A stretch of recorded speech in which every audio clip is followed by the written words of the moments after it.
এই যে খেলাগুলো হচ্ছে খ্রিস্টানি খেলা, আমার দেশেরই একজন নামে মুসলিম, সে বলছে যে মুসা আলাইহিস সালাম থেকে পরিবর্তন হয়ে মেসি হয়ে ফিরে এসেছে। নাউজুবিল্লাহি মিন যালিক। যে ফিরাউনের পতন হয়েছিল মুসার হাতে, সেই মুসা মেসি হয়ে ফেরত এসেছে। নাউজুবিল্লাহি মিন যালিক। যে ব্যক্তি বলছে সে ব্যক্তি কাফের। বলেন যে তোর বাপের কথা না, এটা আল্লাহর কোরআনের কথা, আমার বাবার কথা।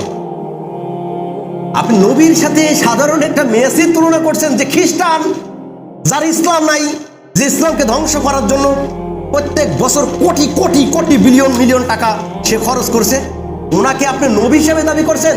ইনি মুসা নবী।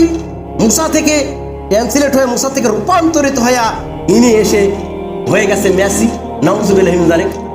ভণ্ড, প্রতারক, শয়তান। মুসার কদর বুঝে।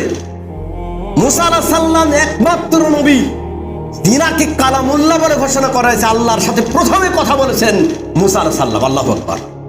আল্লাহ তাকে তুর পাহাড়ের উপরে নিয়ে গিয়া আল্লাহ তার সাথে কথা বলেছেন, এই জন্য তাকে মুসা আলাইহিস সালামকে বলা হয় কালামুল্লাহ। আল্লাহু আকবার।